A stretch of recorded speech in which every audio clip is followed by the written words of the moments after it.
Hey folks, welcome to the DarkHorse podcast live stream, our 88th. Is that correct, Dr. Hying? That is correct, Dr. Weinstein. I am Dr. Bret Weinstein, and we have many things in store for you today. This is obviously not the usual day that we do live streams, but anyway, thank you for joining us. Let us start with some announcements. Yeah, well, first we will be starting, once we get through the announcements and the ads for today, by talking a little bit about why we missed Saturday. And then we're going to dedicate much of today's episode to a discussion of food, which is in line with our discussion of Chapter 5 of our forthcoming book, A Hunter-Gatherer's Guide to the 21st Century. So we'll be beginning that discussion with a fairly long excerpt from that chapter, and then talking about some of the other, some other pieces of the scientific literature that are emerging around diets and how we could all be helping ourselves by eating in a better way. To be clear, we will not be providing food. We will just be talking about it. We will not be. No, nor can we do like scratch and sniff videos or anything like that. Not yet. No. And I think that's for the best, honestly. Yeah, I could see how that could go wrong. I do. I can too. Yeah. So today, as has been, well, I guess we've only done it once so far, but we are streaming on both YouTube and Odyssey. We are not going to drop the YouTube stream, but we encourage you to go over to the Odyssey stream if you are on YouTube. That is where we are going to be moving as much of our content as soon as possible, as we think makes sense. We have a new Q&A system, so we'll be doing this for something between an hour and 2 hours. We'll take a 15-minute break, and then we'll come back with live Q&A. And you can ask questions by going to DarkHorseSubmissions.com, and the Q&A system should be self-explanatory. It was very glitchy last time, for which we apologize, and we think those problems are fixed now. But please do not hesitate to email our darkhorsemoderator@gmail.com if it's acting glitchy on you. We should change that to Dark Horse dominance and submissions, just so we're like equally welcoming. Yeah, I suppose we should. And just a reminder that, we prioritize answering questions based on what we think is most interesting, the monetary value of the questions, in the second half, to some degree, the order in which they come in. There's now a feature wherein you can actually upvote questions. That's a tiny factor in whether or not we look at the questions.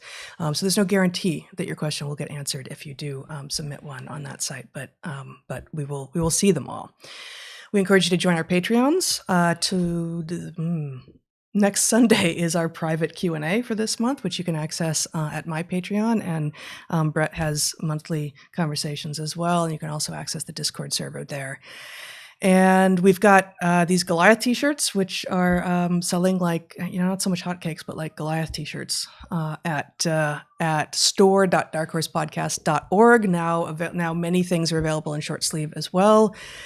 And before we got to the ads, there were two things that happened this week that aren't directly about what we're going to be doing today that we wanted to mention. You have an awesome essay out in Unheard, and also a terrific conversation with Tess Lawrie right here on the DarkHorse podcast. Yes, actually, Zach, could you show the... this is the thumbnail for the Tess Lawrie conversation. Tess Lawrie is with the Bird Group, the British ivermectin group. She is a data analyst, and she and I sat down and talked about, among other things, the effect of the study that has been questioned most prominently in The Guardian. We talked about what the effect on the meta-analysis that she had been second author on was if you simply eliminate that study and recalculate. And it's fascinating. So for all of those, including The Guardian, I think said something remarkable, preposterous, and obnoxious about the elimination of that study somehow reversing the conclusion, which it absolutely does not. And if you want to see what happens to the study in actuality, you can just watch Tess remove the study and click recalculate. Well, the problem may be that, as you point out in that conversation, I've not finished listening to it yet, but as you point out in the conversation with Tess Lawrie, people have been invoking GIGO, garbage in, garbage out, with regard to meta-analysis. And certainly if all of what you put into it was garbage, then what you would get out was garbage. But if one thing that you put in is garbage, there's a good chance that you can pull it and get a result that's maybe even stronger than what you had before, which is, of course, one of the results that we see with that meta-analysis. But with regard to journalism, it seems like GIGO may be applying with regard to that Guardian article. Yeah.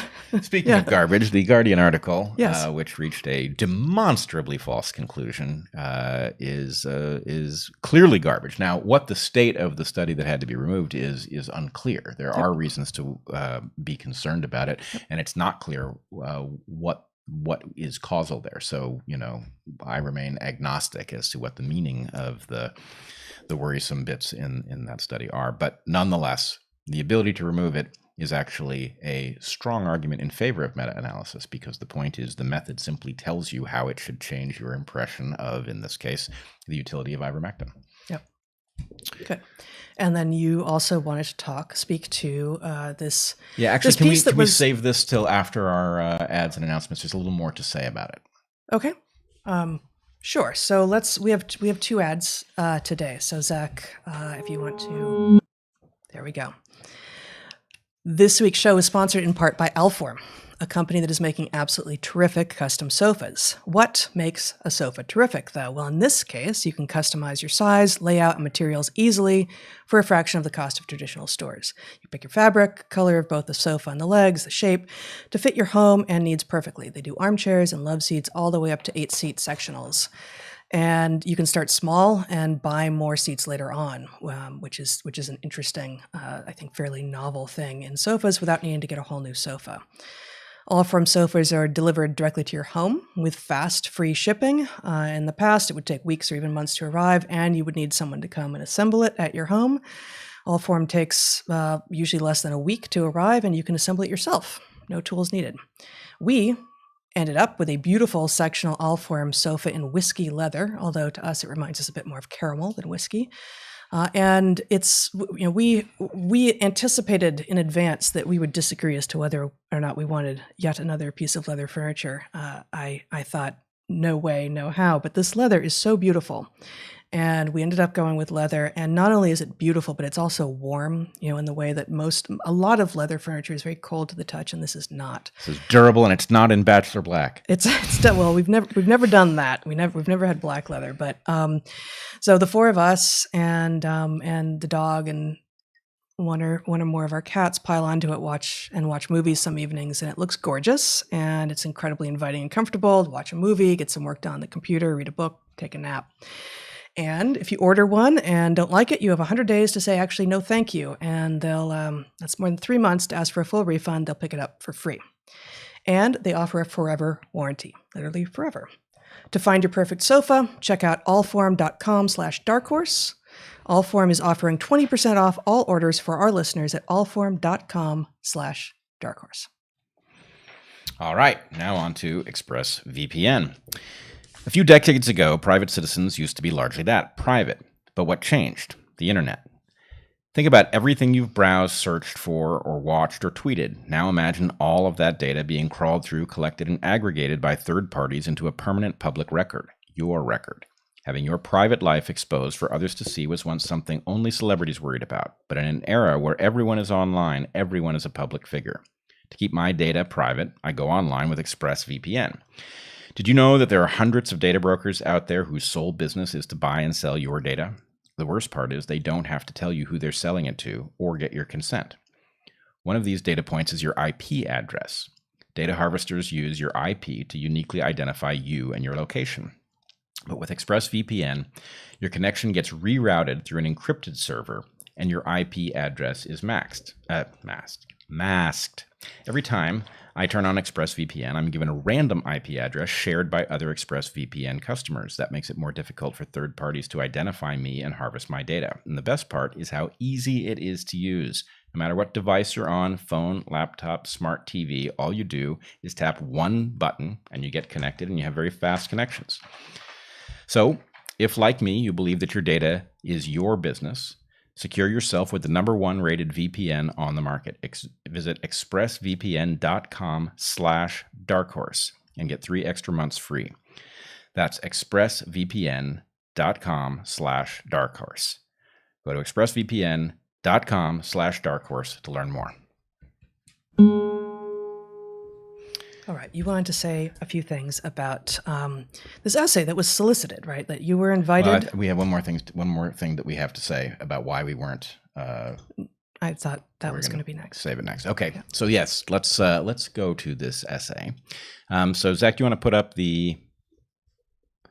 So I published this essay in response to Unheard's query to me about how the world might. For those who are just listening. Yes, those of you who are just listening. Unheard is a British magazine, and they asked me to write a piece on how the world might end, which is a question I've thought about many times in a number of different ways, and I wrote one. The title of this one is How the Sun Could Wipe Us Out.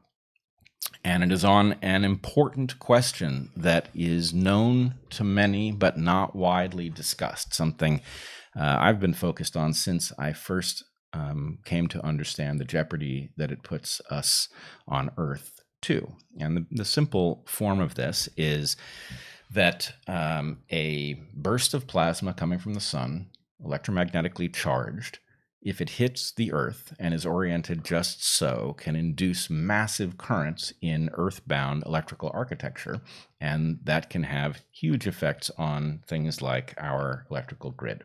And so this essay is about what might flow from such an event and the likelihood of such an event occurring. And I'm hoping that you will check it out. I was planning to read the first paragraph.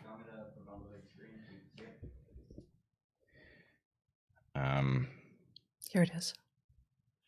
Okay, so it starts. The world began to end on the 12th of May, 2024, though another 309 years would pass before our species finally went extinct. The apocalypse was not the result of one thing, unless that one thing was that we repeatedly ignored signs that industrial civilization had become incredibly fragile even as it grew more powerful. But our end very definitely had a trigger. A burst of charged plasma from the sun caused the sudden, simultaneous collapse of numerous electrical grids across the world, setting in motion a cascade of devastating failures from which humanity would never recover.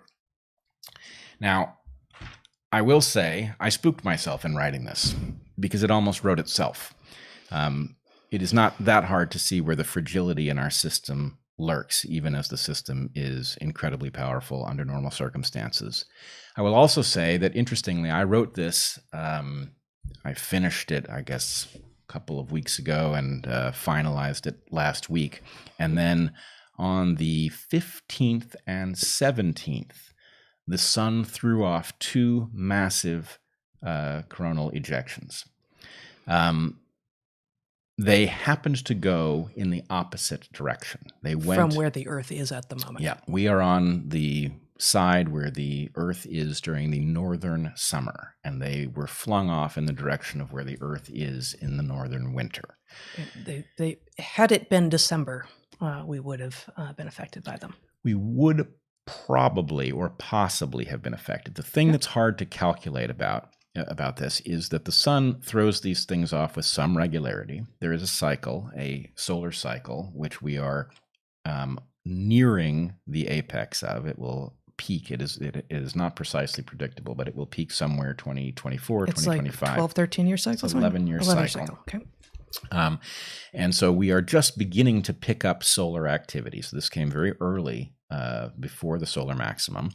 But in general, when the when the sun throws these things off, they're thrown off in effectively a random direction, and we don't tend to be where they are, so they don't affect us. It's not out to get us. Right. Every so often, we are in the path, and then there's a question about the orientation of the ejection as it hits us, and that affects whether or not it will impact earthly technology. So anyway, there's a lot of unknowns and uncertainties. We never know when these things are coming. We never know what direction they're going to go, and we never know whether they'll be oriented in such a way as to cause a big problem or no problem. But the most important thing is that the last time a really big one of these things hit us was 1859, right? That happens to be a year a number of things happened. Most important to us is the publication of The Origin of Species by Darwin. That tells you how long ago this was. And it did have impacts. It had impacts on the precursor to our electric grid. It had impacts on the telegraph system. It induced currents in the wires. It shocked a number of telegraph operators. Literally and metaphorically. Yes, it literally shocked telegraph operators who were touching this device connected to these wires, in which suddenly massive currents were flowing unpredictably. Interestingly, some were able to send messages even though the system was not powered, because the power had been induced from the outside. Apparently buildings were set on fire. But in any case, the point is that same storm hitting us today would have a very different impact, because in the period between 1859 and now, the grid has gone from an exotic mechanism for sending important messages over long distances to something that virtually everything we use depends on, the electrical grid. And what's more, the way the electrical grid is structured causes these effects to spiral out of control. So anyway, I would have you look at that essay. You might also look into, there's a piece on YouTube called The Solar Kill Shot, which describes exactly... By? I have not forgotten. by you. Not by me. I just saw it after my piece came out. Somebody pointed me to it. I had actually not been aware. That's one of these things. You're never made aware of these storms, and in this case, because they were flung off in a direction where the Earth wasn't, it's an academic question at some level, but it does tell you something about the size of these risks. And the punchline to this story is we are gambling. We have been for many decades. We are gambling that we will not have a major, catastrophic, unrecoverable failure of the grid. And we've gotten away with it so far, but we're living on borrowed time. And now would be the time to address it, right? If this is an addressable problem, it does not require us to confront some massive economic power that needs us to remain vulnerable. Nobody on Earth needs us to remain vulnerable. This is a problem we could solve without anybody even noticing the amount of money that would need to be spent to do it. So there's no conflict of interest, but there is political apathy with regard to fixing the problem. Yes, I think, unfortunately, fortunately, there's no force opposing our fixing it, as far as I know, but there is also very little incentive to go after it, because since most people are unaware of the hazard, the credit probably don't get reelected on protecting and fixing this system. Right. All right. Anyway, have a read. Yeah. So we wanted to, before we start talking about food and diet on the microbiome, we wanted to talk a little bit about why we missed our podcast this last Saturday. Yeah. So we had a pet get very, very ill, and I described, I don't remember what you tweeted. Did you tweet? I didn't say anything. You didn't say anything specific. So I mentioned that we had a veterinary emergency on our hands. Things did not go well, and we ended up in the very painful position of having to euthanize a beloved pet. It was Moxie. It was one of our kitties. One of our kitties, who you've seen here on the set. And that is, of course, a very jarring experience for the whole family. Including the other animals. Jarring to the other animals as well. And it's going to be a little while before we even feel back to a normal state of mind, even though there's obviously plenty of normalcy even now in every day. It's jarring. I mean, everyone who's had pets and lost them knows how awful it is. But it to those who don't, they may think, well, it's an animal. What's the big deal? And one of the reasons to have a pet is because you do share love. But another thing that makes it so impactful is that this is someone with whom you live every day, right? And so, you miss an animal who you've been living with and interacting with, on an hourly basis, especially, after, a year and a half of hardly going anywhere, very acutely. There's just no forgetting the fact that she's gone when you're at home, right? And in this case, this is an animal we got as part of a pair, and the other Fairfax here is running around, has been with his companion. They were in a cage together for many months before we even adopted them, and so incredibly tightly bonded. And so anyway, it's been painful to watch him go through it. But I wanted to say a couple things. One, I don't really expect other people to care about the loss of a pet. I do expect them to understand the impact that it has on people they pay attention to. And one of the things that really caught me off guard was the viciousness that I saw in certain places online when I said that we had a veterinary emergency. There was disbelief that that was a true story. There was speculation about whether or not one or both of us had contracted COVID and might be hiding it with such a story. And I must say, this is such a bleak indicator about where we are. The idea that people could have lost touch with their humanity to the level that they would engage in such speculation, even if they privately worried about it. To say such a thing is, I don't know, I find it vile. So I would ask you, if the people watching this podcast are unlikely to be in that frame of mind, but I do wonder about the generalized loss of humanity that is being induced by the ways in which we interact online. And I hope people, all of us, will take a step back and ask ourselves if something about that environment is causing us to lose touch with our most important capacities. Maybe that's all that needs to be said here. But yeah. I mean, it's the more general thing has been said many, many times before, but people interact online in ways that very few people would in person. And one of the ways to try to return to our better angels, I think, is to ask yourself before you engage, if this person were sitting right here in front of you, would you say this thing? That's true. And we have a number of dedicated detractors, right? Mm-hmm. People who reliably come after us. I must say, I was looking into one of them weeks ago, like long before this issue had cropped up. And I noticed that this detractor, who I really dislike, I find his critiques of us dishonest. But anyway, I did notice that on his social media, he described the loss of a pet that had been with him for many, many years. And it did remind me that as much as I don't like the way this person fights, that this was a human being, right?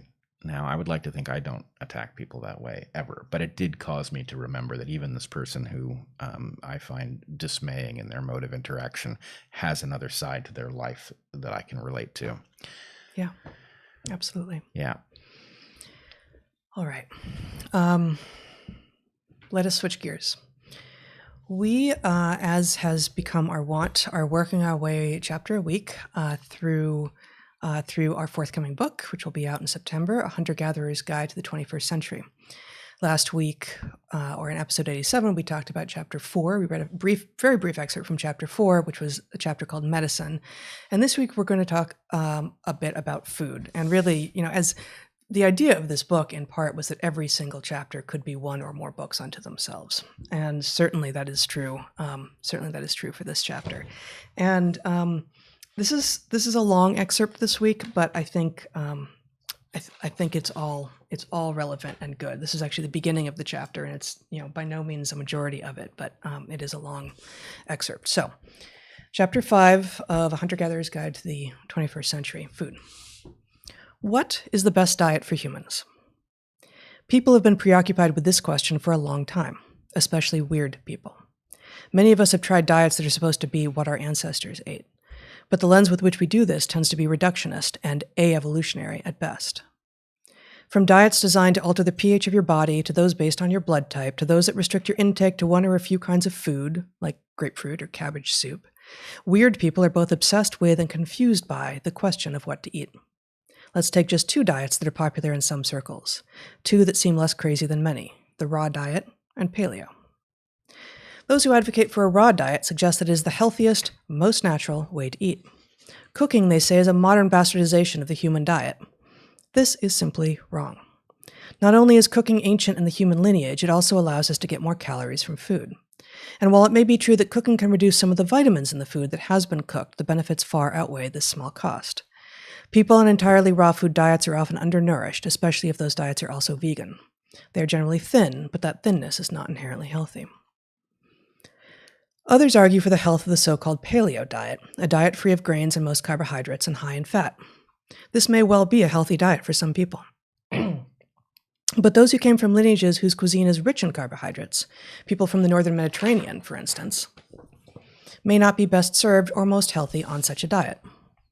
Furthermore, there is growing evidence that early humans were eating a diet rich in carbohydrates from starchy underground vegetables, relatives of which include the African wild potato, as much as 170,000 years ago.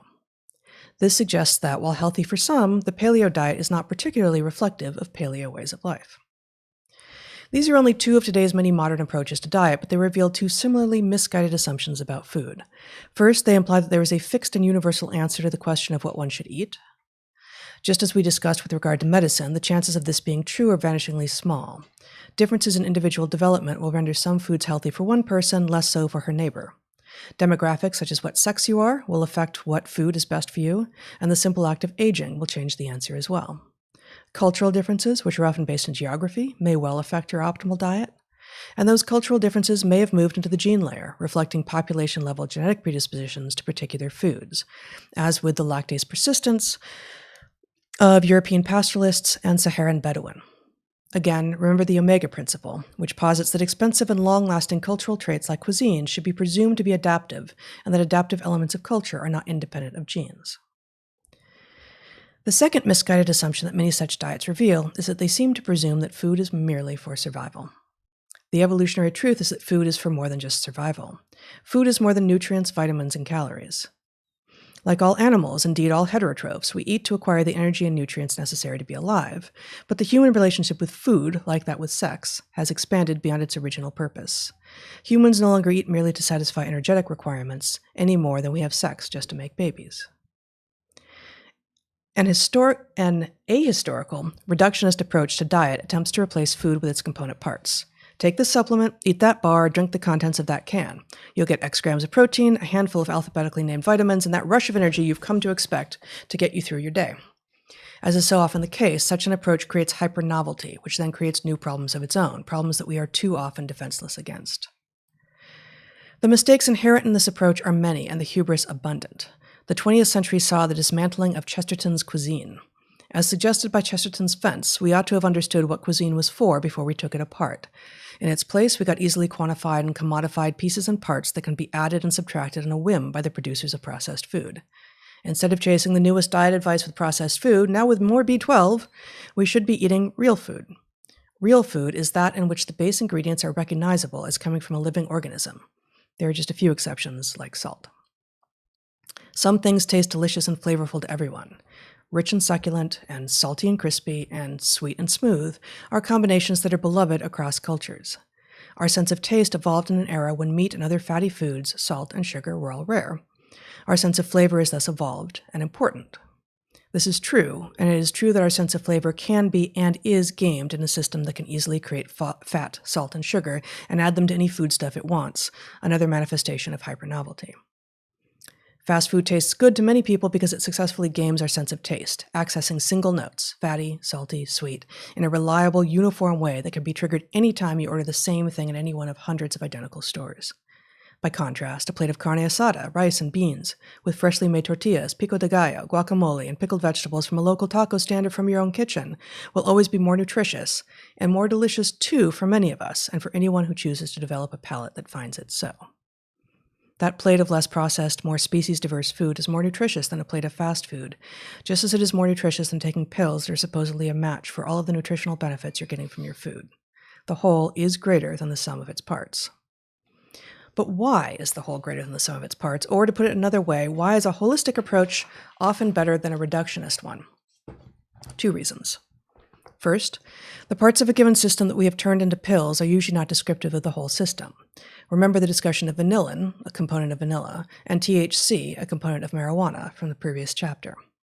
Second, there is often emergence in the combination of food in its less processed form, such that our bodies can use food more effectively than it can use pills. This is especially true for those foods that have a long culinary history together, such as the three sisters of corn, beans, and squash traditionally eaten by Mesoamerican peoples. When these foods are eaten together, they constitute a complete protein. Such a long culinary history points to the human discovery, usually unconscious, that just as smells good was a good proxy for good for you until recently, so too was tastes good a good proxy for good for you. Reductionism in our approach to food fails us, as our bodies are not static, simple systems, nor do all individuals have the same needs. There is no universally best diet for humans. There can't be. In our varied environments of evolutionary adaptedness, there were a few staples. In the Andes, quinoa and potatoes were generally on the menu. In the Fertile Crescent of Mesopotamia, wheat and olives were among the foods domesticated early. In sub-Saharan Africa, sorghum and guinea yams were significant early agricultural successes. There was meat, sometimes in short-lived abundance. There was fruit, seasonally, also in abundance. There was alcohol, intermittently, and botanically created stimulants in some places. In those places, those stimulants were a regular but low-key part of life. Even the ratio of macronutrients is not stable between cultures.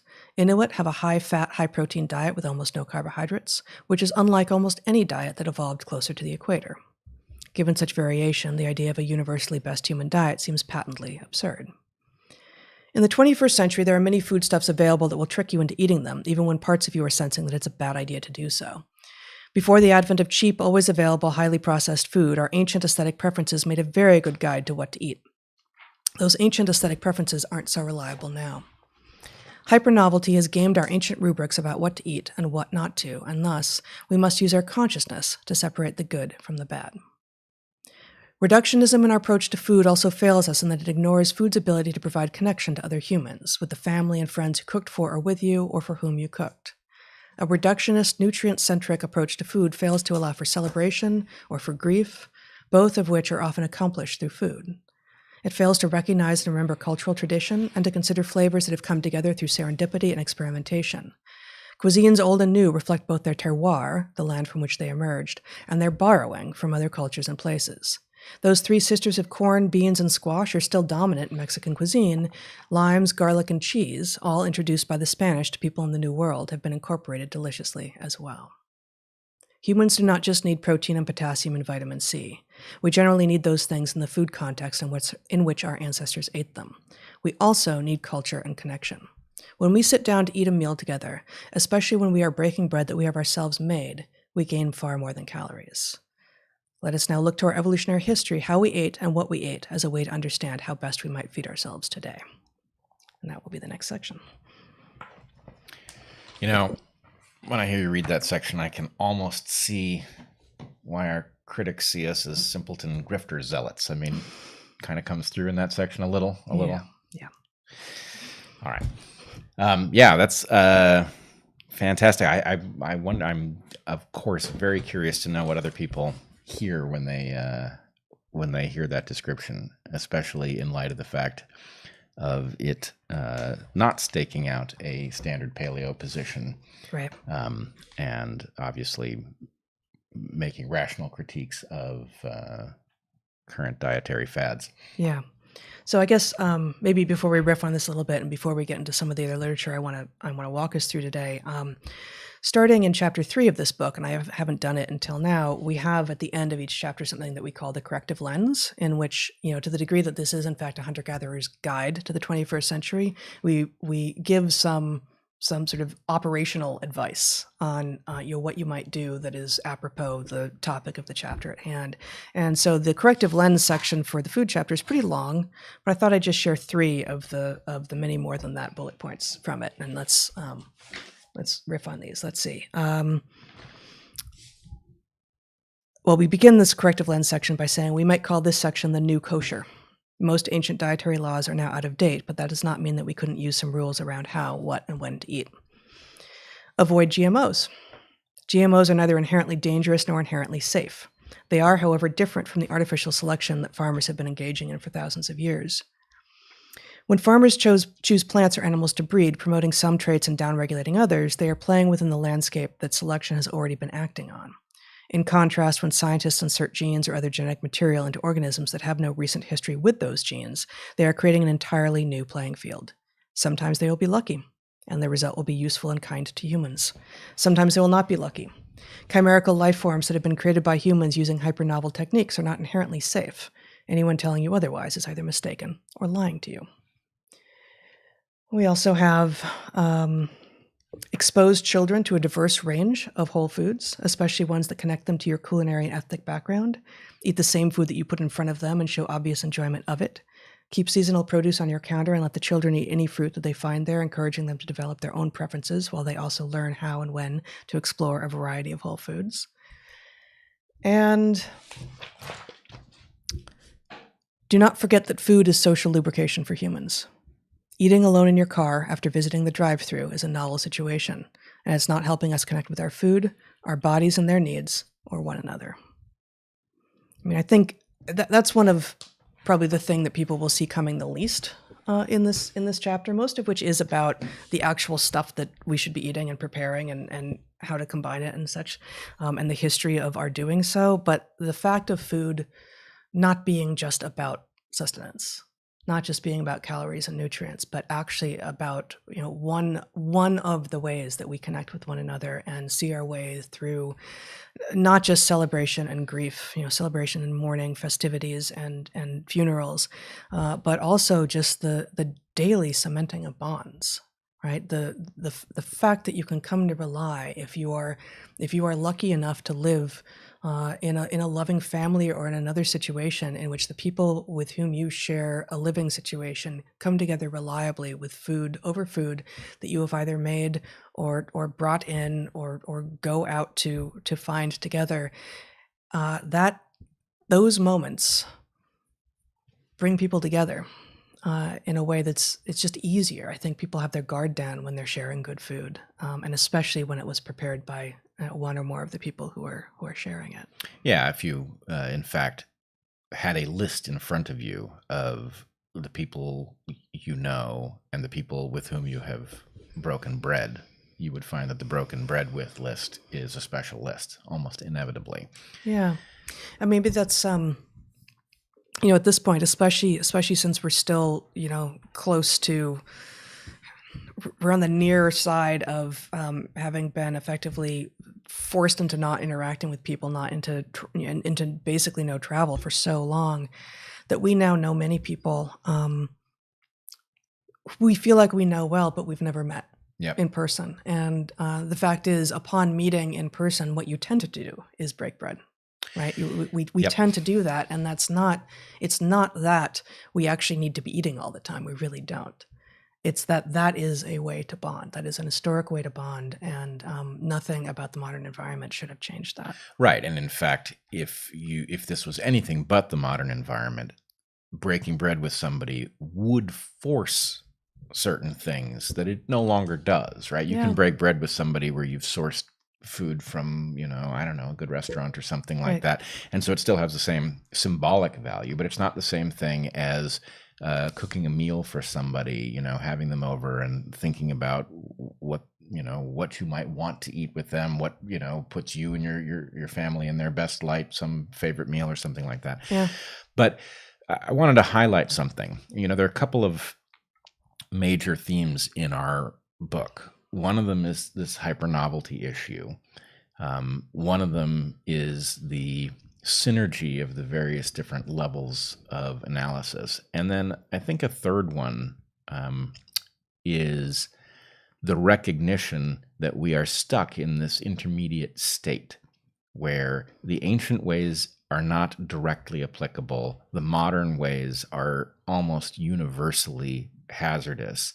And one has to figure out how to steer a rational course that recovers as much of the ancestral wisdom as is useful, and then rationally approaches the topics on which one can't have a traditional view in some reasonable way. And this is sort of mirrored by another phenomenon, an evolutionary phenomenon itself, which is everything. I think this is logically true. Everything that we might call an adaptation has some initial cause, some problem that it solved or opportunity that it opened. But many of these things, especially in the human context, nowhere more true than in the human context, many of these things have picked up other values, right? So you read this about, sex not being just about producing babies. Now, obviously, at the evolution of sex, it was. Origin right? of sex, that's what it is. Right. And it really is that for most creatures. And then we get to a small list of creatures for whom that's not exactly true, right? For whom there appears to be augmentation and elaboration and basically a borrowing of that mechanism for other things. But it's really a tiny handful of creatures. As a kind of social glue. Right. Mm-hmm. And then in human beings, we find something really utterly remarkable, right? Which is that the primary purpose may in fact now be in some sense secondary. It's necessary, but the primary purpose may have to do with, bonding, relationship maintenance, and not with direct, it's not that those two things are inherently different. Obviously, in humans, because the babies are so labor intensive to raise well, a pair bonded couple or more, a pair bonded couple and the family that they bring to the table are necessary to the proper raising of the children, and therefore the social bonding phenomenon is reproductive in some very indirect way. But nonetheless, and more on that in 2, 3, and 4 weeks, as those chapters. Yeah. But my point is, okay, so here you see it with food, right? Actually, but before you go on, I want to say that to some degree, I think the fact that you've just posited that perhaps, obviously, the reason for sex to exist is about reproduction, and it's possible that in humans one could understand that to actually have become a secondary function in many cases, and that would almost have to have been true in order for the level of confusion that a lot of society now has over what sex is and how fundamental it is and whether or not you can actually change what you are. So again, the sex and gender chapter is 2 chapters from now, and we'll talk about it fairly extensively. But I think what I was getting at is that this principle is actually so close to universal across the important things of our modern human lives. Yeah. I am struck by the fact that pets very definitely arose in human cultures multiple times for reasons that were practical at first. And we may not even know all of the reasons. We know basically that cats arrived pretty late, and that they did so because the accumulation of grain obviously produced a problem with rodents. And so, the sort of interesting semi-wild creature that we now bring into our homes was, semi-wild for a reason. It needed to do its wild rodent hunting thing near the grain stores, and it's lovely that it gets along with people and doesn't attack human children and, all the things that you would want. It's helpful that they're diminutive. Right, but there's a reason that herding cats is the problem that it is, which is their initial utility didn't have anything to do with them listening to directions. It had to do with them following their instincts over with the mice that were eating the grain. And with dogs, we have a very different, much more ancient story where this was a hunting partner. And the basic point is, this is a collaborative hunting species, wolf, right, which is actually an excellent hunting companion. And, yes, there's some story to be told about how wild wolves probably enjoyed greater and greater proximity to people and how they actually established a relationship. And no doubt there was some situation where, a mother wolf was lost and the puppies were just so adorable, and it happened that by hand raising them, all sorts of problems were solved. But whatever. Interesting that both of these main stories of our domesticates are about food, actually. Right. About hunting and about agriculture in the case of dogs and cats, respectively. Right. And actually, dogs is the outlier here. As much as it feels like cats is the outlier. Of 2? Well, dogs are the outlier of all domesticates. Okay. Because it's the one that isn't fundamentally about farming. Right. I think it is fair to say that all of the other major ones. Now, there are cases where hunter-gatherers, like parrots, for example, right? It's not clear what that's about. Right. And it's an interesting question. But of all of the, I guess it feels to me like by and large we have two kinds of companion animals, and so there's animals that are about animal husbandry and we're basically breeding them for their meat or their wool or their leather, pull a plow, they're work animals with whom yes we may come to become fond of, but they don't. It's not the same kind of relationship. Although, I guess horses people do end up having that very close relationship with horses as well. Yep. So, okay, I'll accept your, my somewhat snarky and outlier and out of 2. That's not a thing. But no, I see your point. The dogs, we know that dogs were domesticated multiple times far more many years in the past than any of the other much animals. More like 30,000 years rather than all of the rest of the domesticates, which are like less than 10 because of their relationship to farming in one way or another. Yeah. But the punchline of this story, I think, is in the case of cats especially, they are now completely free. Their reason for associating with us now has precious little to do with mice. And in fact, ours... Well, they can bring mice into the house. They can bring mice into the house. They couldn't find their way in otherwise. Yes, and shrew balls and the occasional vole. Right. Yeah. But, as we become socially disjointed and we lose the connection to all of the people that a normal human existence would have us in contact with, and then we tenuously explore ways of being connected with people over the internet that actually are simultaneously not satisfying because they aren't like the original thing and are getting better than they were, right? It is possible to have a real bond with somebody over, Zoom calls or whatever, right? To develop a real friendship. But, pets have taken on an almost perfectly social utility to us that, you establish. To me, what this feels like is really unusual asymmetrical friendships, right? Mm-hmm. These really are deep emotional connections, but what we get out of the animals isn't the same thing that what they get out of us, except at some very, thin edge, right? We get emotional sustenance from each other. That's pretty clear. But the fact is, having been removed from their initial utility to us is a little bit analogous to food having become, much more about the breaking bread and much less about the providing enough calories to get you through the, the next 48 hours or... Well, this in fact is one of the, I think this is maybe exactly what you were saying, but one of the themes of humanity is that we take adaptations that were for a thing. And because we have the ability to adapt so rapidly and to create change in and of itself that requires further rapid adaptation, we for a whole slew of things end up using adaptations that existed for something else for entirely new purposes. Right. And so there was a big stir many years ago. Stephen Jay Gould coined the term exaptation, which is I was not gonna name the thing. Well, here's the reason I want to name it is that in fact, at some level, the first time I encountered that, it's like, well, you just named a category. So I don't know that we've exaptation is going to be something that evolved for one purpose and then gets used for another purpose. So the modern thing that the new purpose that you're seeing it is an exaptation, not an adaptation in Gould's formulation, because the thing that is useful for now is not the thing that was its raison d'etre. Right.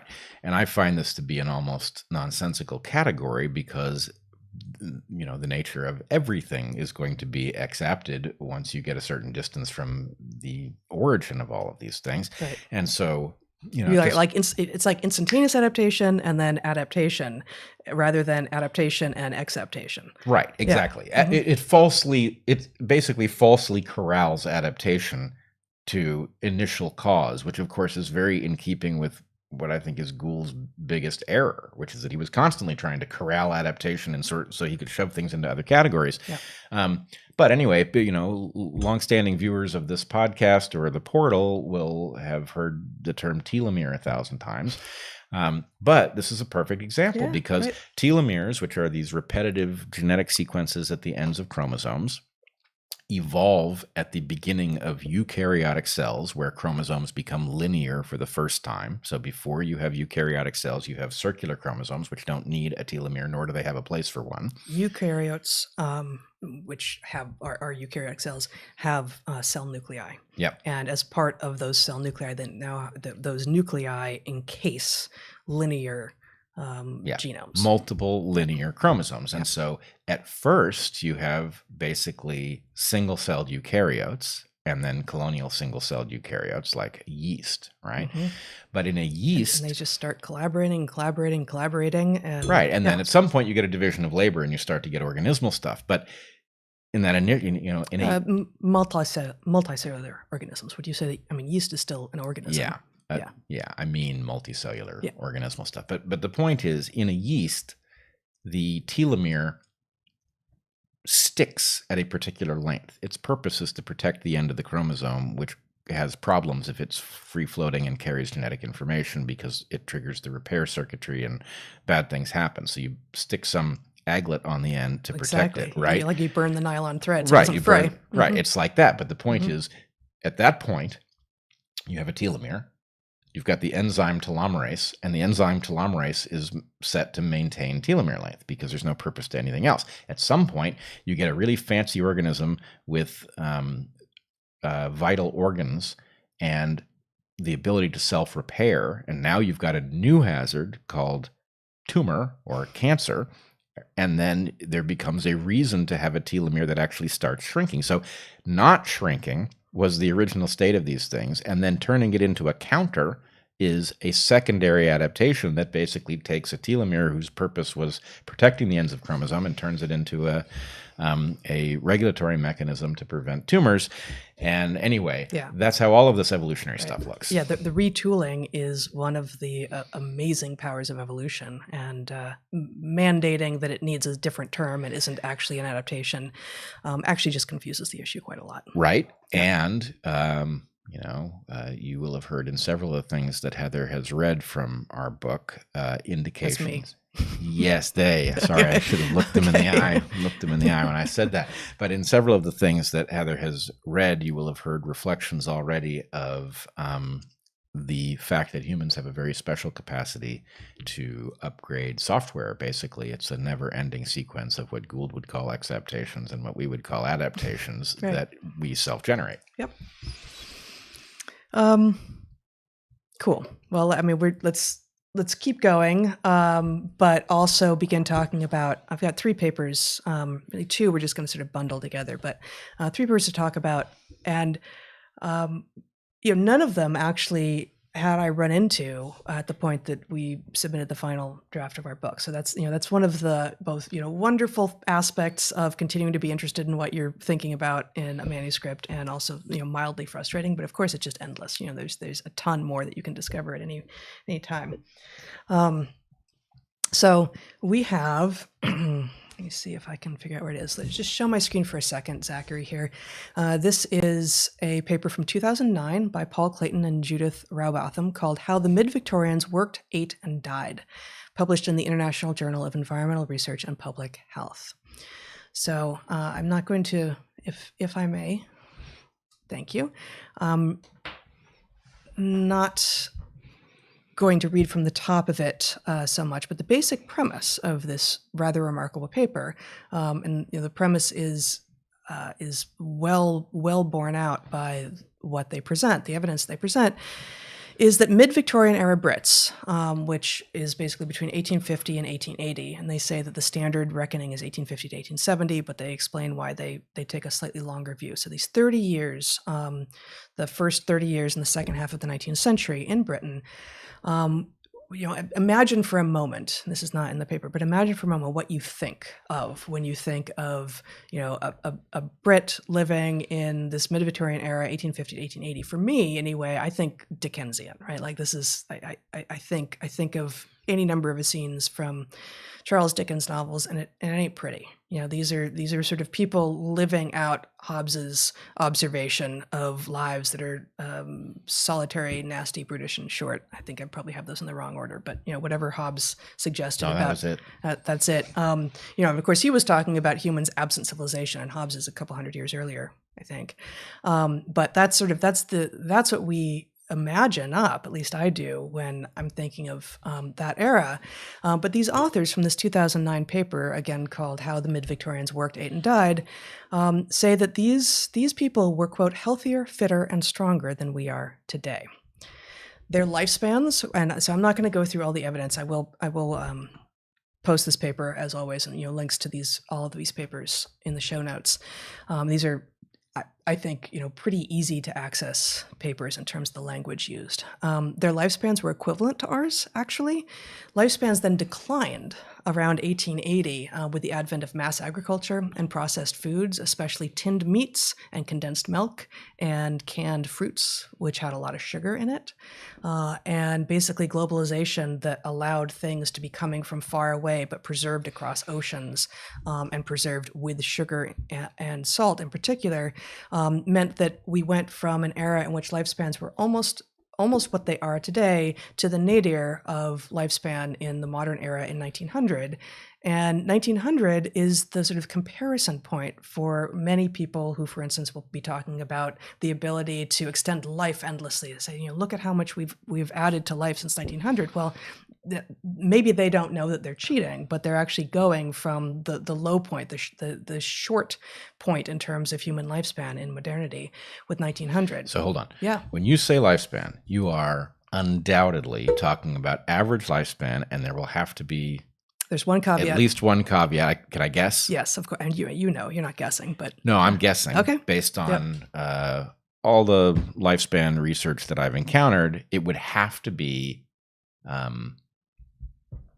I don't know what the point would be. Probably 1 year. It's actually, that you have to make it to 1 year before you get to average lifespan. There's a number of ways to do the numbers, but yeah, basically, infant mortality was very high. And so, as they discuss in this paper, and we'll get to this a little bit, but one of the actual truly major advances of the 20th century were improvements in maternity care, in birthing outcomes, and in decreases in infant mortality rates.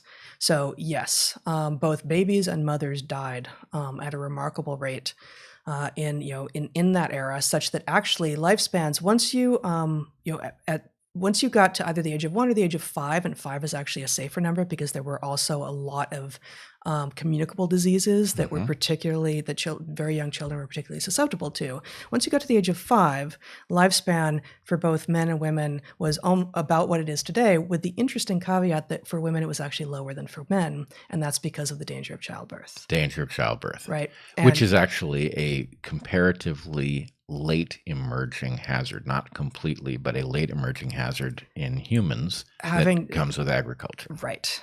So, many thousands of years, but not many tens of thousands or hundreds of thousands of years. Right. But it's a great indicator of the point you're making about starting the clock on human longevity at the turn of the 20th century. Right. When we were at our sickest and least long-lived. Yeah. Right. So in some sense, we all have several wrong ideas that we carry around with us about longevity. One is that in the deeply ancestral past, people, 35 was old. And it's not true. This number is heavily dragged in that direction by very substantial infant mortality. And so if you correct for that by saying amongst people who live to a year or amongst people who live to 5 years, what is the longevity? And yes, indeed, there were many ways that you could die relatively young. So average lifespans have gone up, but maximum lifespans have not, right? Yep. And this infant mortality thing is the same way. We all have the sense that human babies are large, their heads are very big, and they must be born early, and that this is all those things are true. They're born early in development because of the size of their heads. But we extrapolate incorrectly that the famous facts about the mortality of mothers in childbirth are a permanent feature of our bad design, rather than a novel alteration of our circumstances after our design was pretty good. Agriculture made us more sedentary with more reliable access to food throughout the year, such that babies were born bigger and fatter. Yep. And bigger, fatter babies are more likely to have trouble being born, both for baby and for mother. Yeah. Now, some people remain fatheads into adulthood. Some do. I've met some of them online. Yeah, I think you have. I have too, I think. So, advances in food processing, things like those tinned meats and the condensed milk and the canned fruit and such, promoted faster growth. And so there was a whole lot in the media then, and still our understanding today of this era of, again, the mid-Victorian era, because children were growing bigger and fatter faster, that it was imagined that, these are improvements. But adults were actually, once around 1880 happened and you started to get these new diets being dominant, yes, young children, babies in utero and young children were growing fatter and faster, but adults were actually getting shorter, and lifespans were getting shorter, and people were less healthy. They were getting shorter, more British, and in the early 21st century, somewhat more nasty. Perhaps, yeah. Okay, so I do have one quote to read here. You don't have to show my screen, Zach, from this paper. Given that modern pharmaceutical, surgical, anesthetic, scanning, and other diagnostic technologies were self-evidently unavailable to the mid-Victorians, their high life expectancy is very striking and can only have been due to their health-promoting lifestyle. But the implications of this new understanding of the mid-Victorian period are rather more profound. It shows that medical advances allied to the pharmaceutical industry's output have done little more than change the manner of our dying. The Victorians died rapidly of infection and/or trauma, whereas we die slowly of degenerative disease. It reveals that with the exception of family planning, the vast edifice of 20th century healthcare has not enabled us to live longer, but has in the main merely supplied methods of suppressing the symptoms of degenerative diseases which have emerged due to our failure to maintain mid-Victorian nutritional standards. Above all, it refutes the Panglossian optimism of the contemporary anti-aging movement, whose protagonists use 1900, a nadir in health and life expectancy trends, as their starting point to promote the idea of endlessly increasing lifespan. These are the equivalent of the get-rich-quick share pushers who insisted during the dot-com boom that we had at last escaped the constraints of normal economics. Remember, this paper was written in 2009.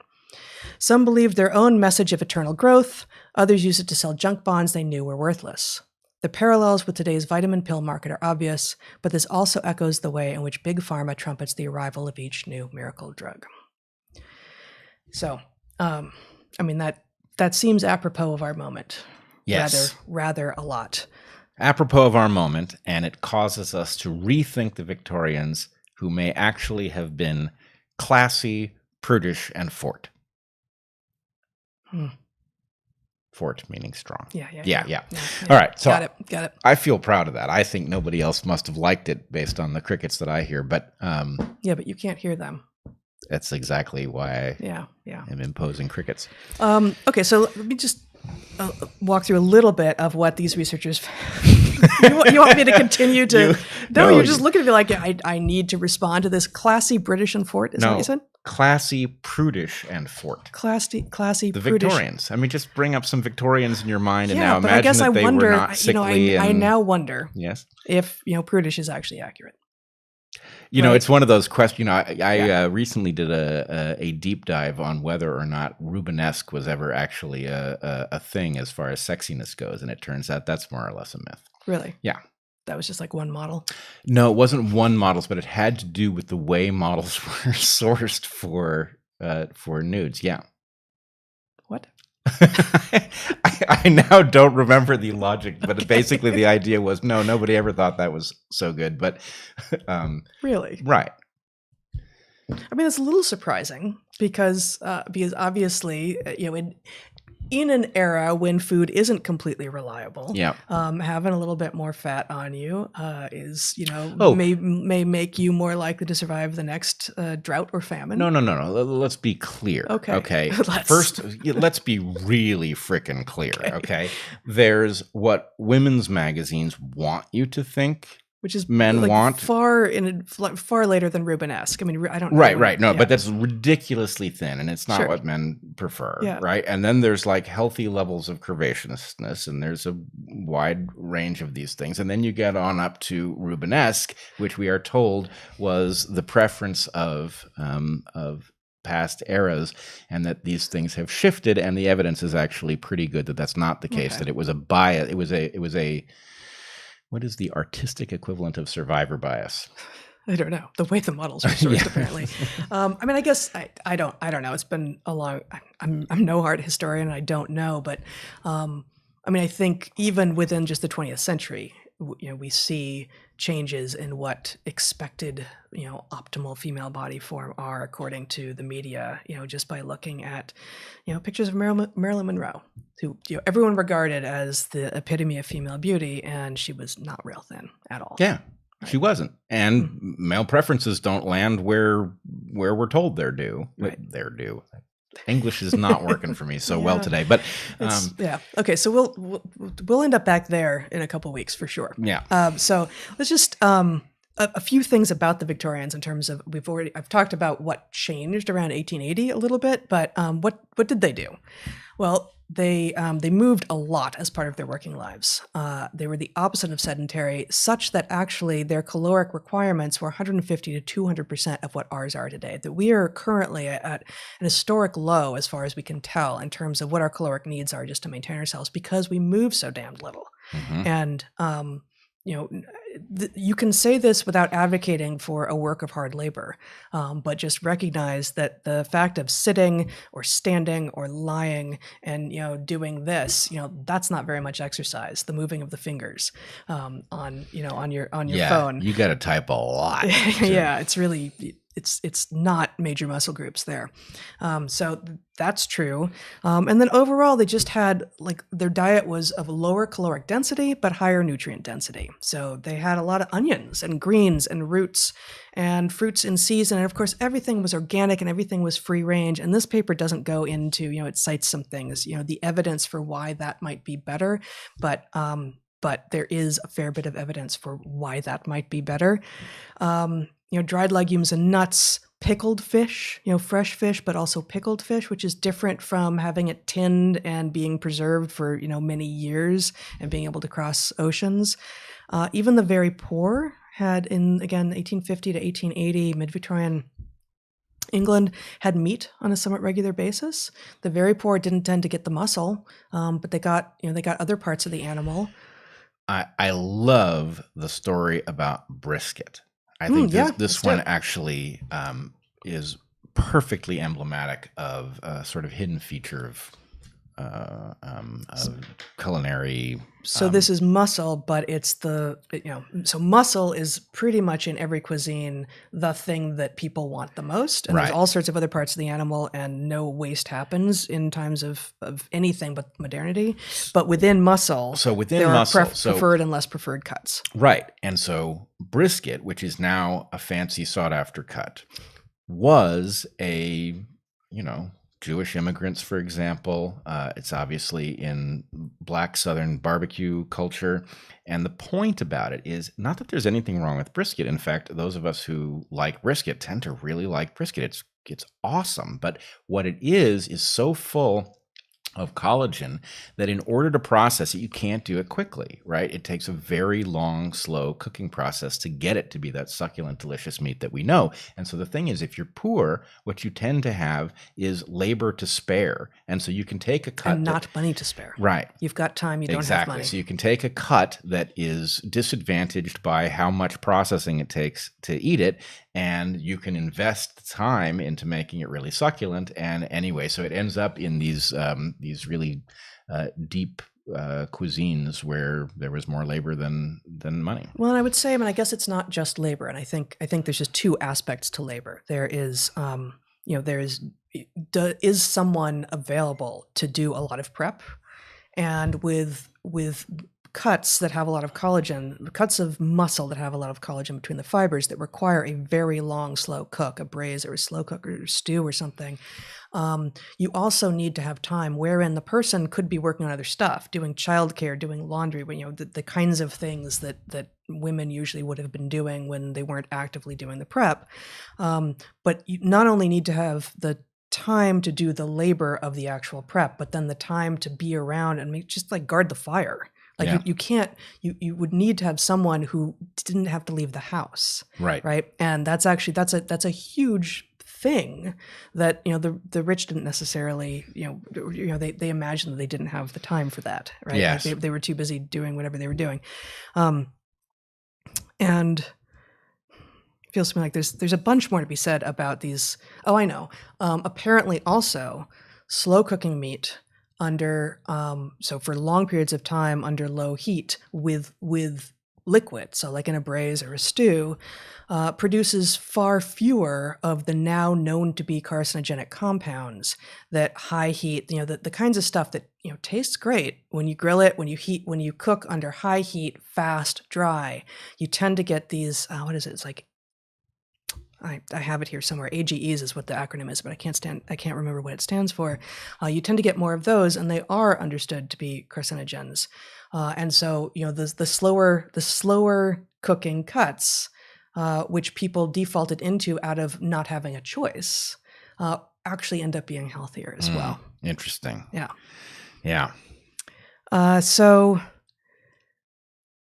let's see. Oh, and I guess one other thing, and we do talk a little bit about beer in the book as well. But apparently, the mid-Victorians drank a lot of beer, but it was of much lower alcohol content than it tends to be today. And this we know also from the North American tradition, that especially when water might not be safe because it might have cholera or giardia in it. Beer is effectively a way of preserving both some nutrients. It's a liquid loaf of bread. Yep. It's preserving nutrients, and it is preserving them in such a way that you can get hydrated safely, because that whole process of fermentation gets rid of things like cholera and giardia. Yeah, and it does deliver a burst of nutrients, and the storage process is the basis of so much of what cuisine actually ends up being, from pickling to canning. All of these things are about how you deal with a boom bust cycle. Drying of meats, salting them. Yeah. It's all about boom bust cycle, and the point is it becomes the basis for cuisine. Back to our earlier point, right? Mm-hmm. You take something, we talk in the book about the very special process of spoiling foods in a good way, so that they don't spoil in a bad way, that basically you team up with microorganisms, fungi or bacteria, to cause dairy products to spoil, so that milk that wouldn't last, would last a few days unrefrigerated in its raw state can be preserved sometimes for months or more. And that this is, these are all basically hacks to allow you to do things like live in habitats where not much is growing over the winter, for example. And the point is, then these things become the basis of cuisine, and then we start doing crazy stuff like transporting them so that they, show up chaotically around the world. And we don't know what to think about them, because we tend to come to the conclusion, because of the way we developmentally encounter the foods of the world, that it's all just aesthetic. Oh, those people like that stuff, and these people like that stuff, and I kind of like a little bit of everything. But the point is, no, those were all coherent cuisines somewhere, and they were responses to the hazards of these different habitats. And it is nice that we can access all of them, but all of the ancient stuff has an explanation for why it ended up that way. Yeah, no, it's, again, those three sisters, squash, corn, and beans, were coherent, and there was some serendipity there, and there was a lot of human ingenuity there. And then, the Spaniards, who brought the new and the old world into, violent reconnection. But part of what happened also was that the people in the New World who survived it were able to do a little cultural appropriation and pick up things like limes and cheese and what else was on that list? I can't remember, but garlic. That was okay. So Zach says with garlic. I'm not sure that sounds right, but and make a new synthetic cuisine. And right. That's we should expect that. That's what culture is. That is what we do. Is we bring the old and we look for ways to make it fit with the new environment. And every day is a new day. Every day is a new environment at some level. Right. And what would Italian cuisine be without the tomato? Right. Right. Exactly. Also, though, it's obvious when you tomato and eggplant, right? When you say it out loud, but corns, beans, and squash, right? Mm-hmm. That combination was imbued with mythological significance by people who didn't know what a protein was, right? Right. The knowledge about why this combination is important is late emerging. the knowledge that it is important is encoded into a whole different layer. And you can, the crude cartoonish way to think of it is people who grouped these things had an advantage over people who didn't. And it had to do with them always having all the amino acids necessary to make whatever proteins they needed. And so nobody needed to know, just as you didn't need to know the germ theory of disease in order to, avoid unsanitary behaviors. You don't need to know what a protein is in order to establish a cuisine that completes them. That's right. So let me just read a couple short excerpts from the end of this paper before moving on to the next ones. And I see we're already well over an hour, so maybe I'll move through this more quickly. Chapter 5. Section 5 of this paper is called "What Did the Victorians Ever Do for Us?" An homage, I think, to Monty Python, the Romans. Thus, the authors write, the mid-Victorian experience clearly shows us that 1. Degenerative diseases are not caused by old age, the wear and tear hypothesis, but are driven in the main by chronic malnutrition. Our low-energy lifestyles leave us depleted in anabolic and anti-catabolic cofactors, and this imbalance is compounded by excessive intakes of inflammatory compounds. The current epidemic of degenerative disease is caused by widespread problem of multiple micro and phytonutrient depletion. And so I'm wondering what you will have to say about that. And 2, with the exception of family planning and antibiotics, the vast edifice of 20th century healthcare has generated little more than tools to suppress symptoms of the degenerative diseases which have emerged due to our failure to maintain mid-Victorian nutritional standards. And there's one more thing, but why don't you speak to that? Well, I think there are two things overlapping. It's too much to say that wear and tear is not the cause, because wear and tear is, in one way, unavoidably the cause. And it's not a cause in a simple way. It has to be partially explanatory. Right. Yeah. And no nutritional supplementation or proper diet or anything can compensate for it. But what it does bring you to, Dick Alexander, who was our friend and my PhD advisor and effectively unofficial co-advisor for you, Dick used to, he was a poet, an amateur poet, and there was this poem that he loved. That he wrote? One-Hoss Shay. No, I've forgotten who wrote it. It's a fairly famous poem. And the idea is about this perfected vehicle that's so good that instead of having parts fail, it fails all at once, which is really the ideal state, biologically speaking. When we have organ failure, that's one organ failing faster than the rest. The ideal state, if you wanted to get to the maximum longevity, which would be somewhere in the neighborhood of 120 years for a human being, a number that apparently has not moved. What it involves is everything failing at exactly the ideal rate, the ideal minimal rate, so that, you basically are young as long as possible, and then, the collapse is all sudden and at once. And what to the extent that sentence you wrote, or that paragraph you read, implies that wear and tear isn't a factor, they're getting at some sort of novel way that wear and tear happens that is non-ideal. And just like with childbirth, if you were to look into the ancestral past, people would age. You'd notice it. And in many ways, they would age faster because life was hard. But they would age more gracefully, more evenly, right? What we do, if you're working in a mine with a pick, right, you're accelerating the aging of certain joints, right, with that pick, and that means other parts of you may, be comparatively young, and some part of you is very old. And if you're breathing stuff in that mine, your lungs will be exceedingly old, and you will basically have a very uneven, chaotic senescence. But they conclude, do not therefore look to the drug companies to provide remedies for the appalling state of our health, nor to our politicians, who seem unable in many cases to see far beyond the brims of their parliamentary troughs. Look instead to the food and beverage industries, and to a lesser extent the supplement companies, who may well step up to the plate with better designed foods and nutritional programs once the currently profound, counterproductive regulatory system has been redrafted. So, interesting that they do not reject supplements out of hand. They do not reject the ability of the industries that are built up around food and beverages, which have largely created the epic mess that we are in today with regard to the modern human diet. They say, look to them. It's not going to be the drug companies. It's not going to be the politicians. Look to the people who are actually making the stuff that you are eating and drinking. Like they are the people who have the capacity. That is the industry that has the capacity to actually help us find our way out of this. So that's fascinating. That is fascinating. Okay, let's walk through a little bit of,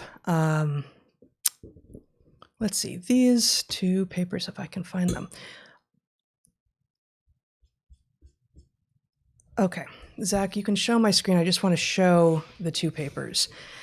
We have two papers, both written in 2015, one by Logan et al. Called Natural Environments, Ancestral Diets, and Microbial Ecology. Is There a Modern Paleo Deficit Disorder? Part 2. This is in the Journal of Physiological Anthropology. And the second one, is called, it's by the same first author and only him, Alan Logan, Dysbiotic Drift, Mental Health, Environmental Gray Space, and Microbiota, again in the Journal of Physiological Anthropology in 2015. So these are truly remarkable. And specifically with regard to the second one, first, the title of the paper invokes this word dysbiosis. He calls it dysbiotic drift. So dysbiosis is it's defined as like a perturbation to the structure of the microbial communities with which we live. And it's usually specifically evoked to refer to perturbations, disruptions in our gut microbiota, in the microbiome in our gut. And as we've talked about here before, the mainstream, almost everyone until 20, 30, 40 years ago, and I don't know exactly how many threads were beginning to get on this bandwagon, really imagined that, bacteria bad, we are singular beings, and yes, we now know better, but that of course raises the question of how much we still don't know. And so the first of these two papers actually walks through a lot of evidence that at least one important guy and a number of people who were paying attention to him in the first part of the 20th century, the first and the middle part of the 20th century, were really talking a lot about the need to have engagement with the bacterial world out there in nature, and he actually, was Dubois, I think was his name, actually came up with the first plant-derived antibiotics. But as was often the case, I think, with some of the most amazing scientists in the first and middle part of the 20th century, he quickly tracked what might happen if we started killing off all of our bacterial communities and said, we got to be careful here. There's this reductionist approach that puts us at risk if we simply try to kill off everything, because who's to say that all of the things that are being killed off are in fact bad for us? So dysbiosis, which is what is referred to in both of these papers, is that it's a disruption of what is normal in our usually gut, but really any of our microbiome. And of course, that raises the question of how would you know what normal is, right? What is normal? And that is potentially a difficult question to access. We have evidence, for instance, from some ancient teeth, from which we can tell what people were eating.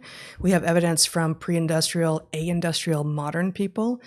And then we also have people who are living, who have the most restricted microbiomes, who are therefore appearing to be the most dysbiotic, the most lacking in their normal microbiomes, gut microbiomes.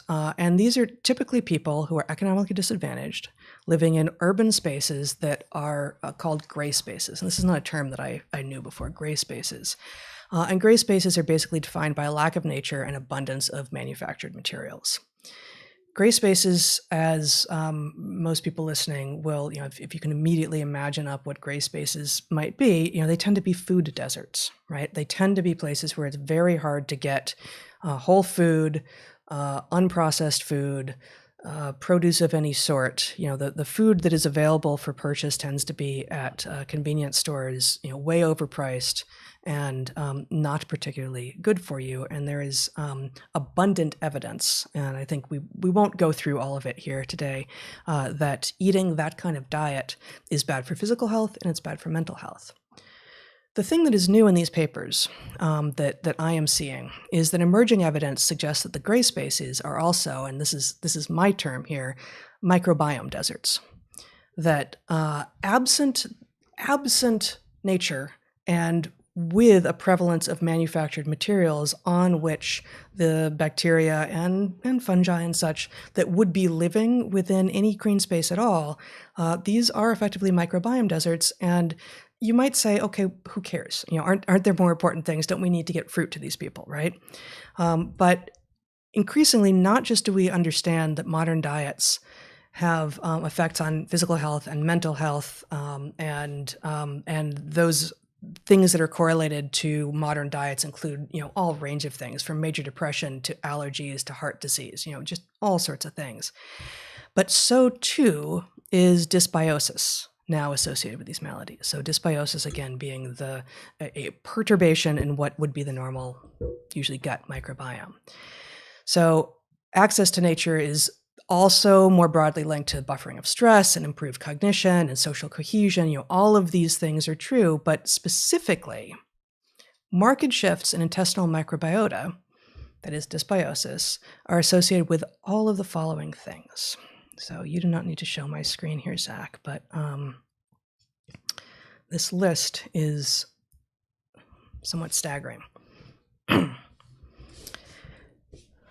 Dysbiosis, again, disruptions in the gut microbiome, are associated with acute and cumulative psychological stress, environmental pollutants, crowding, acoustic stress, heat stress, westernized dietary patterns, high fructose and sodium, dietary AGE and food additives. AGE is advanced glycation end products that you get via processed foods, lack of colorful dietary phytochemicals, so things like you get in colorful produce, carrots and greens, magnesium deficiency, inadequate omega-3, antibiotics, excess alcohol, oral pathogens when swallowed, tobacco exposure, sedentary behavior, circadian disruptions, sleep problems with functional constipation, low levels of vitamin D, and almost certainly, well, this is just slightly less certain, the use of artificial sweeteners.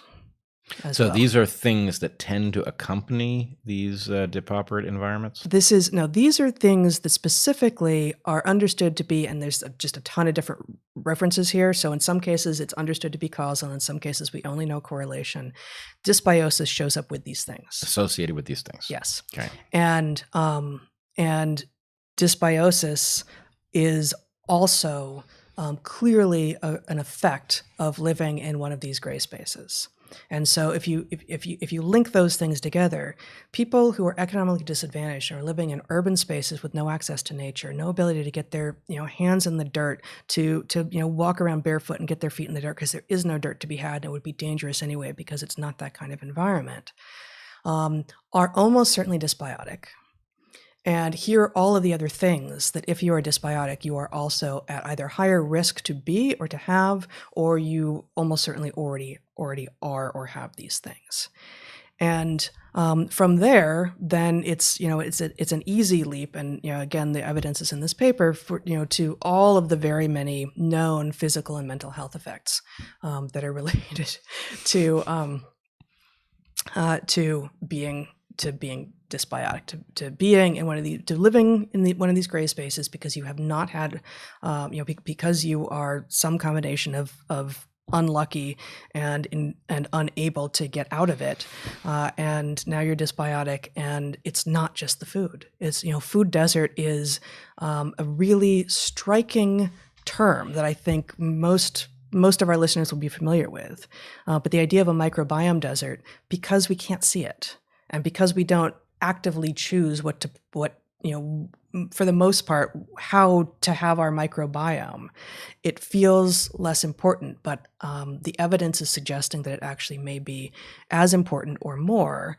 And furthermore, the sort of the reductionist approach, right, is let's figure out if we can give you a pill for that. Let's figure out what probiotics you need and just have you take it with your morning whatever. I think probiotics maybe you shouldn't take with coffee or you should. I don't know.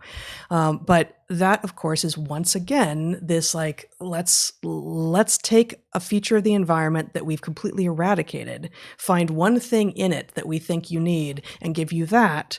And what are the chances that's going to be sufficient?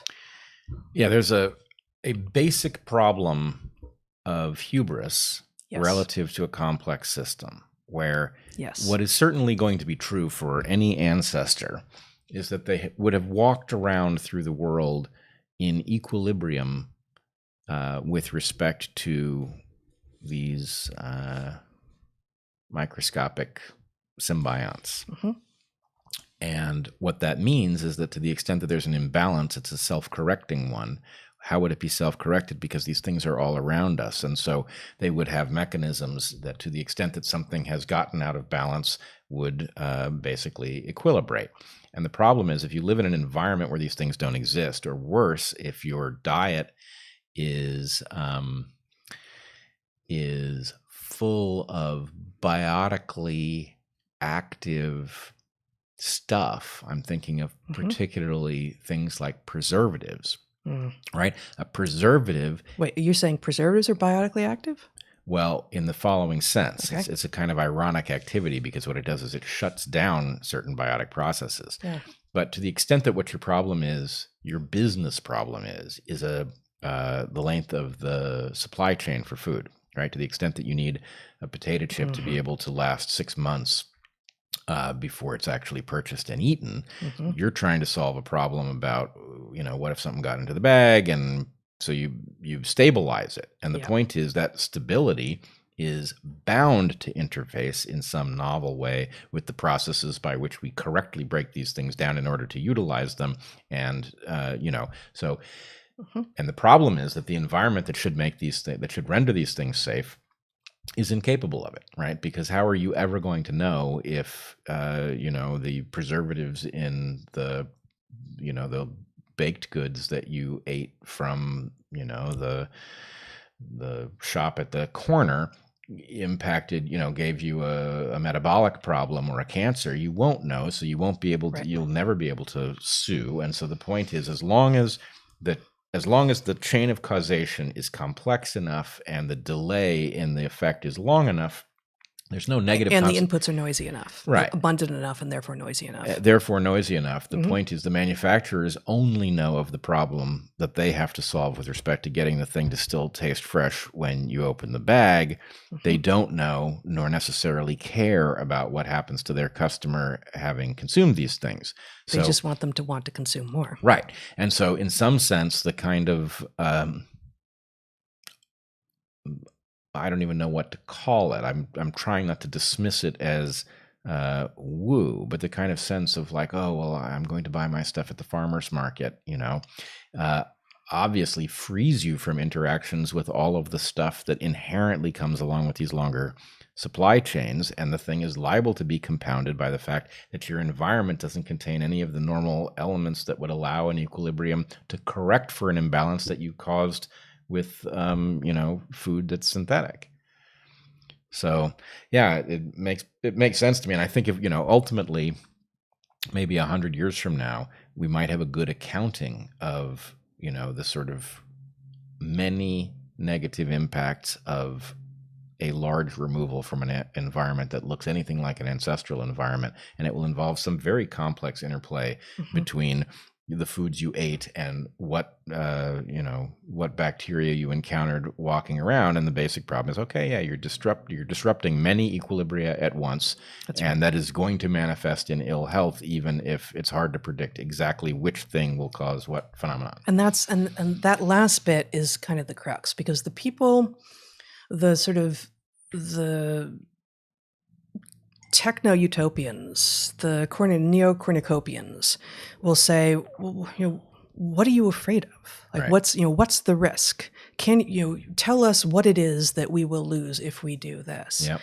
And that onus actually isn't on those of us who are saying we can point to aspects of our environment that we've been in for this long and this long and this long and this long. And the longer that part of our environment has been stable, the more likely disruption of that aspect is to be disruptive in some important way. And that's not, sometimes we'll get lucky, sometimes it'll be fine. Just like I expect GMOs, like many of them will be fine probably, and some of them will not. So hope I'm not going to get this wrong, but you can imagine actually so skepticism is on the wrong side. Basically, what we've seen is an inversion of the correct burden of proof. People will be familiar with the precautionary principle. There will be lots of pushback if we say the precautionary principle with any sort of reverent tone in our voice, because the practicality of the precautionary principle in terms of applying it is actually a difficult problem. But you can imagine some primitive version of the same discussion before the discovery of proteins and amino acids and before the discovery of nitrogen fixation, and somebody saying, well, which was the great techno-industrial revelation of the early 20th century that allowed us to suddenly, expand by maybe an order of magnitude how much food we could get out of an acre of land. Or were you talking about natural? You're talking about the Haber-Bosch process, which allowed us to fix inorganic nitrogen and bring it, but use energy from fossil fuels to fix inorganic nitrogen, which created a huge amount of more protein than we had access to. So I jumped the gun. You were talking about like legumes. I was talking about corns, beans, and squash. And my basic point. Well, only one of those things is going to be, the beans are going to fix nitrogen. Yeah. Exactly. And so my point is, you've got two special things about this group of creatures. You grow them together, and it has an agricultural effect that we only very late come to understand. And it also has a nutritional effect that we only very late come to understand in anything like mechanistic terms. Yeah. But ancestors figured this stuff out empirically, right? They were growing these things. Why? Because when you grow them together, you grow more of them and you don't starve. Why? Because when you grow them together and eat them together, you end up not having protein deficiencies. Mm-hmm. So why do these things taste good? Because they help you not starve. That's why I want those things. Exactly. And so you can imagine some primitive cornucopian arguing that actually we could grow a lot more corns, beans, and squash if you want by, separating them. And, because the joined harvest is complex and all of that. So what if we just grow them in separate fields, right? And you suddenly you see your corn and your squash harvest declining after a few harvests. Right. Exactly. And so anyway, I think it is worth having in mind that primitive skeptic that doesn't know what they're upending, that we are now in a position to say, oh, well, here's the reason that's not going to work. Right.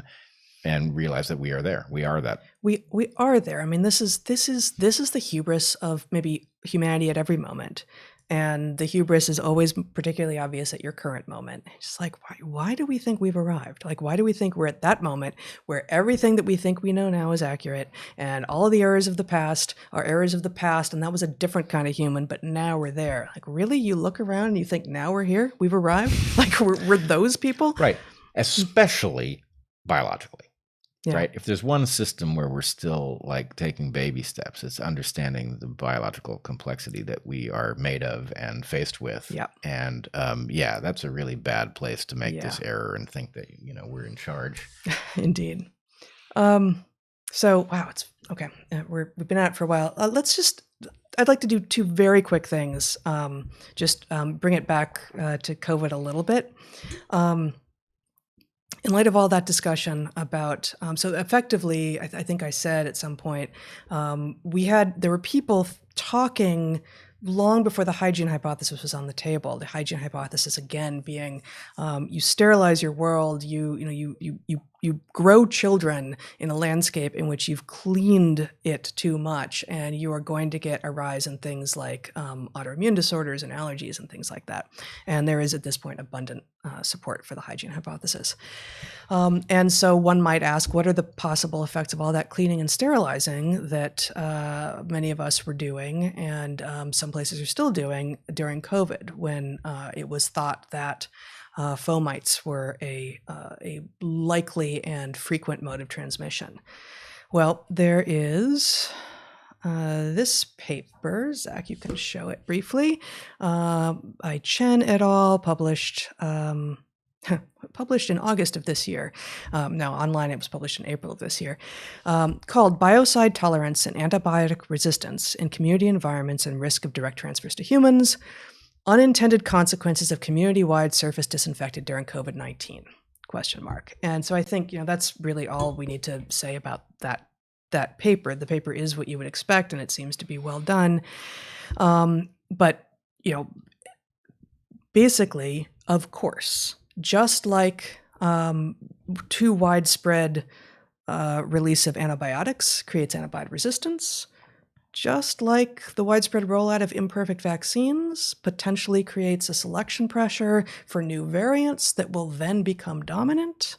By overly cleaning your environment, you will breed superbugs that are resistant potentially to the kinds of cleaning that you're doing. Well, there are two factors. One, I agree that, too much cleaning creates a novelty depauperate environment, and that is liable to have bad effects. But there's also a question about what you clean with, right? And one of the reasons that I strongly prefer and have strongly preferred for a very long time, as you know, it's almost been a joke around here, cleaning with alcohol, right, is that it's not likely to exert a strong selective effect. What it does is has a very intensive effect, and then it evaporates away. Now, will that be perfectly safe? I don't know. For one thing, it evaporates into your environment, and so you do a certain amount of breathing of it. And so we also have a strong bias around here for having windows open. So, to the extent that you might elevate the amount of this stuff in your environment, it actually dissipates out the windows at a higher rate. So, you can start to think about, how do I disrupt the environment least, given the cleaning that I want to do for whatever reason. But there's a big difference between something that intensively selects rather than something that neutralizes a surface and then allows it to be recolonized by the normal bacteria and isn't selecting for something specific. Exactly. And actually, vinegar, similarly. Yeah, right? or even better. Yeah. Well, I think they're, we tend to use isopropyl alcohol, and then really any vinegar will work, but why go with your nice vinegar when you could just get cleaning vinegar or use white vinegar or whatever, and they tend to work on different kinds of things. But both of those are going to do a good job on a particular thing, and then kind of disappear into the environment, and it's fine when they do. They don't continue to side, they don't continue to dash CIDE, kill lots of things in their presence. Nor do they either remain in a form which is toxic nor decay into toxic elements. Right. And then just one more thing. I have often brought up this this issue that I look at the Oregon Health Authority's COVID emails whenever they come out, and I think a couple of weeks ago I said I have yet to see in one of their reports of deaths that someone doesn't have underlying conditions. They always say had underlying conditions, or the presence of underlying conditions is being confirmed. Now, since I said that, I did see one. I did see one. So that's news, I guess. But I also found this paper, Zach, if you will. This is actually on the CDC's site. Called Underlying Medical Conditions and Severe Illness Among 540,667 Adults Hospitalized with COVID-19, and the data are between March 2020 and March 2021. And so what it finds, if I may have my screen back, Zach, thank you. What it finds is that 90, and that's a year. That's a year's data of over 500,000 adults who were hospitalized, right? So this isn't all cases, this is hospitalized adults. 94.9% of hospitalized patients had pre-existing conditions.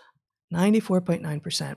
And specifically the biggest risk factors for death that they found were obesity, anxiety and fear-related disorders, diabetes with complication, and then also the total number of conditions. The more of these risk factors you had, the more likely you were to die. But that's a remarkable list to me. Yeah, I find the anxiety disorders particularly interesting. Yeah. How would that be playing in? And I don't have an answer. Yeah.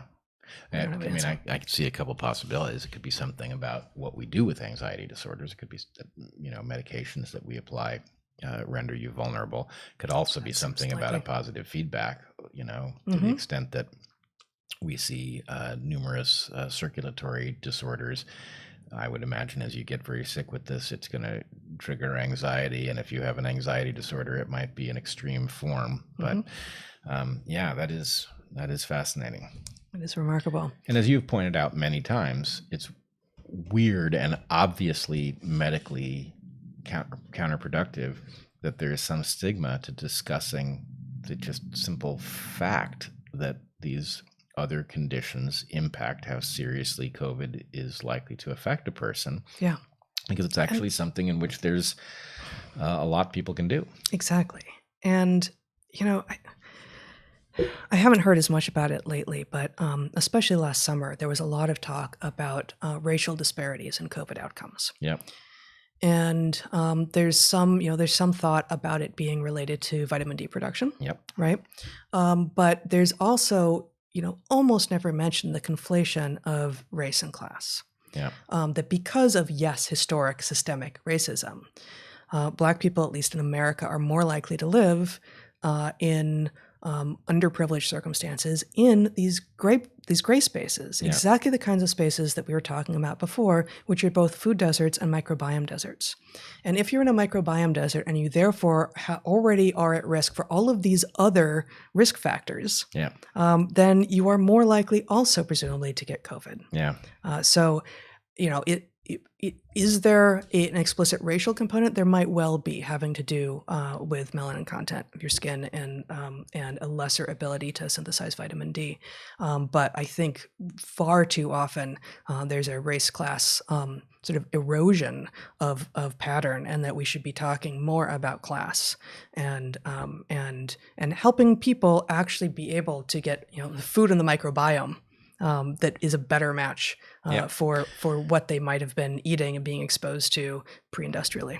Well, I think there's also, we are entitled to know in what ways we are advantaged and disadvantaged. And to the extent that, one doesn't necessarily realize that the circumstances where one lives or the food that's available there or the length of the supply chain to source food in the first place has impacts on human health, we have a right to start tracking this, right? Right. Yes. If you want to equalize something, meaningful, this would be a good place to start. Absolutely. Well, it seems to me that we should have a nice food thumbnail for today, but that's the image that I tweeted out, and we could at least show it because some people wanted to know what this was. So Zach, I don't know if this will be our thumbnail, but this is the Tualatin River, which flows into the Willamette. Both are rivers that I've been paddleboarding on of late. And so you don't walk on water; you stand on water. I stand on water. Pull yourself across it. Yeah. I use an oar. Either. Yeah. Or. Yeah. But this is the Pacific Northwest in the summer right here. And I guess, we never went personal on food in this conversation, but I like brisket. Goodness. Yeah, you did do that. But, summertime in the Pacific Northwest and the Willamette River Valley, the fruit that is being produced in this part of the world right now is just extraordinary, and the greens and the and everything else that's coming out of the ground. But really, it's berries now and stone fruit, and eat it while you can. Eat it while it's local. Yeah. Now that we're on the subject, yesterday you took us to a place on the river that you have been frequenting, and Toby and I swam across, not expecting to find a bonanza on the other side, but there was a massive blackberry bush that was just not being accessed by people or for some reason birds, and we had ourselves a little blackberry feast. So, and we also found some, all of us on the way there, and there's just nothing like a sun-kissed blackberry in mid-afternoon in the summer sun, eating it fresh off the vine. There's nothing like it. I actually paddled past that place this morning when I was out. It was a different, it was early and it was gray out yet, and there were actually 2 turkey vultures there hanging out. I don't know if they were defending the space or or what, but they were sitting right there. Yeah, when Toby and I, it was quite a swim across, and as we approached, there was a turkey vulture who popped out of nowhere and was standing on a rock looking. They're not the handsomest birds. I have trouble relating to them, or maybe I should relate to them well, but yeah, it's not the handsomest bird. But anyway, so you'll be interested. All right, I liked your proposed thumbnail. It might be better than mine, but without us having discussed it, Heather, Zach, do you want to show the thing that I sent as a possible thumbnail? Oh, it's paddleboard is on the Willamette. Nice. So that's not anyone we know, but you took that at some point. You took that from a bike. You must have. Yeah, I took that from a bike a drone. Path. No, not a drone. That was from the bike path over at Oaks Bottom. That's great. Yeah. Yep. So that again. Well, we'll end with the usual way that we sign off, but is it time to do our sort of announcements and yeah, I think we have arrived there. All right. So we are going to take a 15-minute break and then be back with our live Q&A. We will be back with episode in Livestream 89, in which in part we'll be talking about chapter 6, which is on sleep, next Saturday. But in the meantime, you can ask questions at, I forgot to put it there, at darkhorsesubmissions.com. And there are instructions on facts there. Consider joining my Patreon. The monthly private Q&A is this Sunday. Consider joining Bret's Patreon. Your monthly conversations will be not this weekend, but the following weekend. At both of our Patreons, you get access to our Discord server. You can ask logistical questions, but not questions for a Q&A, of our moderator at darkhorse.moderator@gmail.com. You can get Dark Horse shirts and Goliath shirts and such at store.darkhorsepodcast.org. And wear them where you will encounter someone who deserves to be annoyed by them. Absolutely. I don't know where that would be exactly, but outside Google headquarters. If you happen to live, in San Jose or environs in California. And consider subscribing to all 4 of our channels at this point. We've got 2 on YouTube, 2 on Odyssey, Bret Weinstein's main channel on both, and then Dark Horse Podcast clips on both. And like the video, share the video, and remember to be good to the ones you love and eat good food and get outside. Be well, everybody.